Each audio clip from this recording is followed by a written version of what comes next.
I'm a 56-year-old man just trying to stay woke, you know? Yep. I am of the generation that needed waking. For sure. I think I'm about 85% woke. And the other 15 I keep to myself.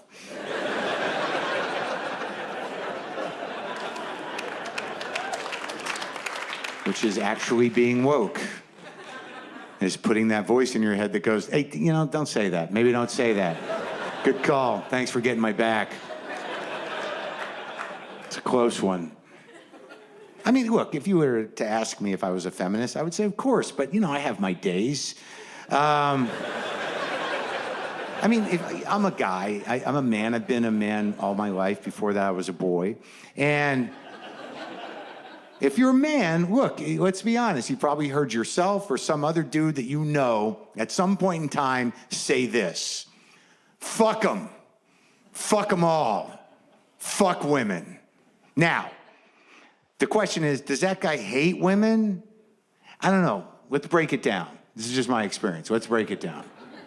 So fuck all of them? All right, you're right. Just the last 3 I dated, right? Fucking bitches. So just 3. You know what? Just Michelle, really. Fucking bitch. Broke my heart, took my shit. Fuck Michelle. So just 1 woman. Yeah, and it was kind of my fault. And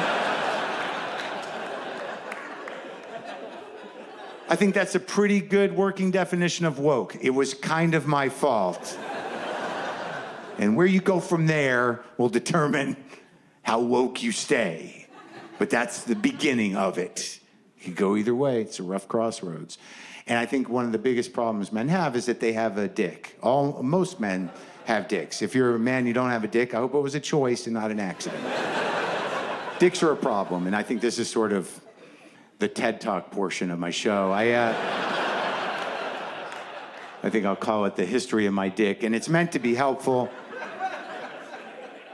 Trying to help men be respectful, empathetic, and care in the proper way with boundaries about women.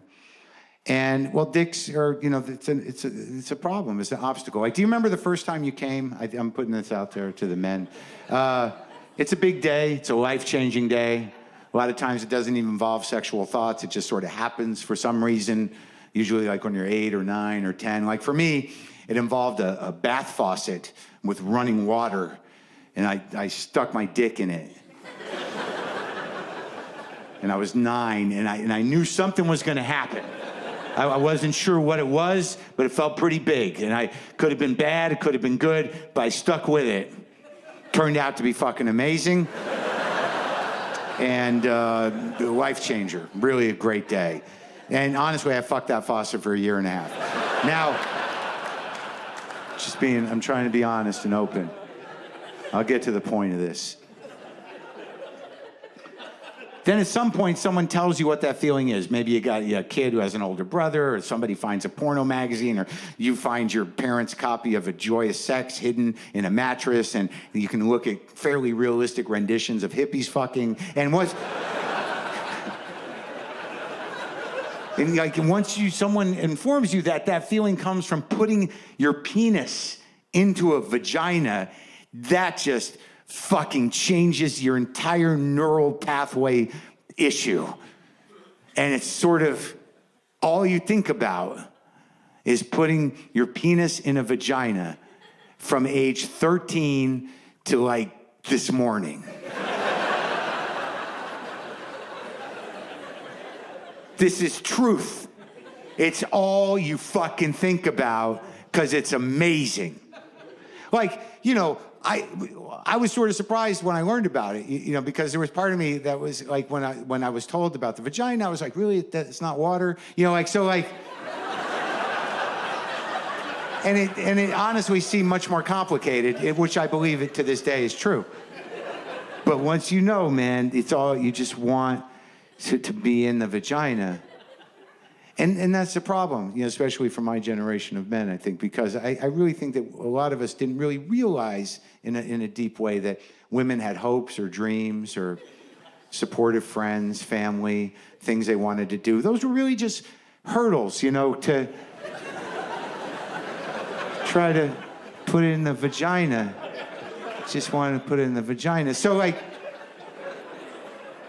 the way I'm going to try to help is, like, I think a lot of men have the vagina too far up front in their head still, and I think that's not really acceptable, and I think it's at the core of a lot of disrespect. I mean, if you have vagina way up front, women know now it's not good. It's not a good look. It's not a good way to be. Like, you don't have to hug Vicky every day at work. She knows what's up. It's awkward.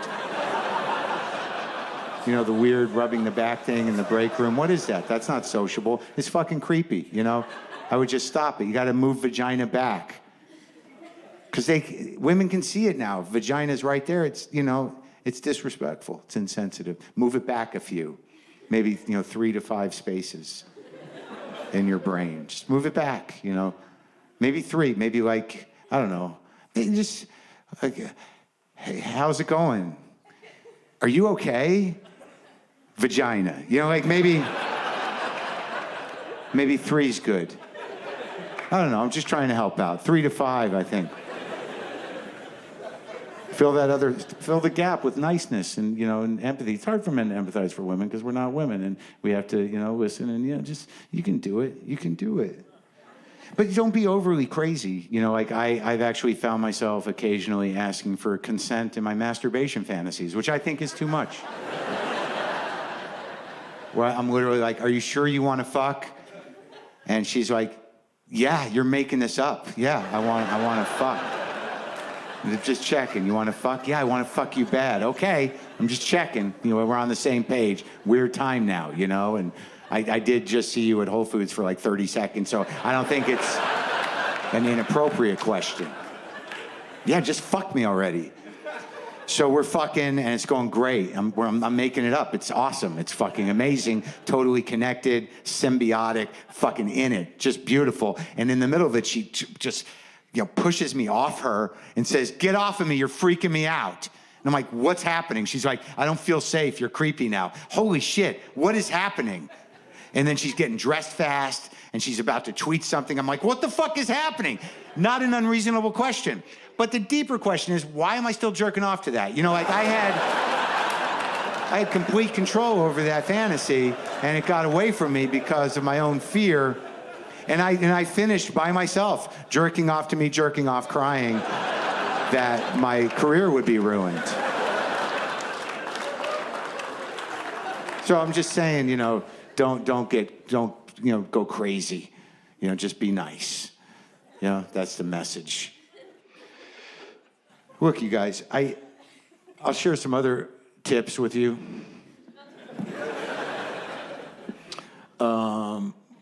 I was talking about being terrified all the time, and I think a lot of us are, and I don't know. Getting through it is tricky, like I said before, but I also apply some intentional OCD. Like, in lieu of spirituality, I think OCD functions pretty well.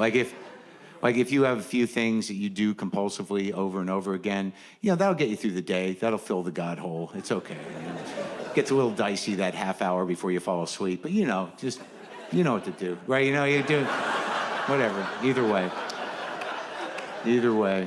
however you do it, I don't want to be gender specific, That's how you fill that last half hour. Whatever you got to do. It's a gift. It's a gift. But I'll do compulsive shit. If a news day is really bad and I'm freaking out, I will do chores that are unnecessary. Like, a couple months ago, I went through my box of wires. I went through my entire box of wires.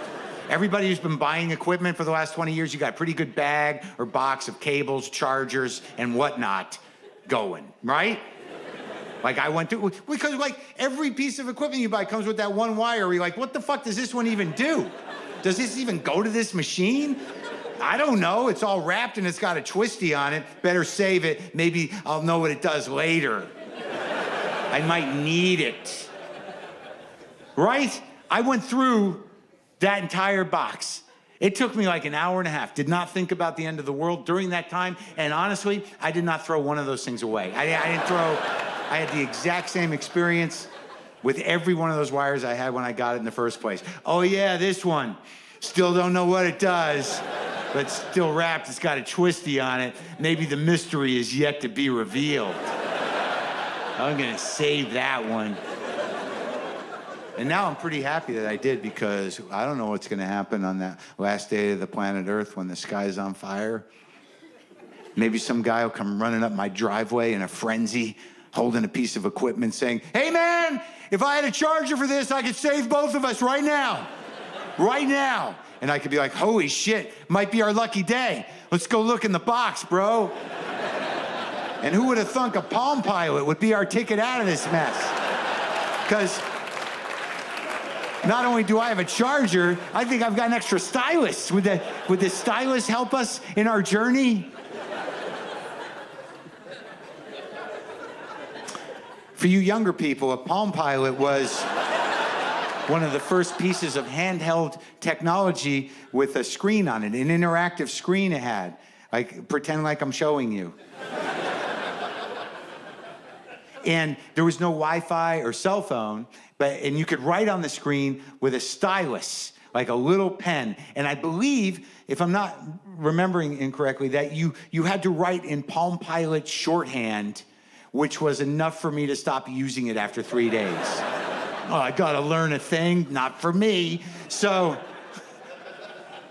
but nonetheless, it was one of the first pieces of handheld technology, sort of a futile thing. It had this weird feature where it could communicate with other Palm Pilots, but we never knew why, and you always felt kind of stupid doing it, but you would have to do it if you knew somebody with a Palm Pilot. Do you want to do the thing? Is it doing it? Yup, they're talking to each other. About what? I don't know.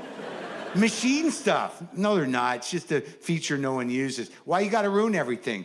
Look, they're done. Yay. So, but the Palm Pilots went away. They became extinct.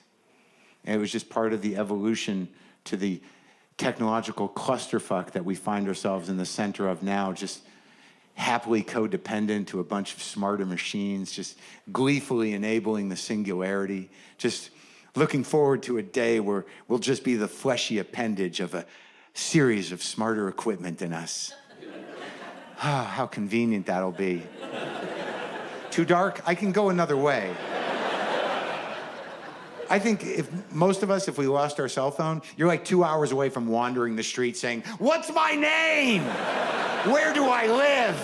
I have a family, but I don't know how to get in touch with them or where they are anymore. Are you okay, old man? Do you need to go to the hospital?" "No, son, I've lost my phone." "Do you like me to call it for you, old man?" "Yes, please. Thank you, son." "What's the number, old man?" "I don't know. I don't call myself. It's in the phone." "Oh, no. Yeah, take me to the hospital."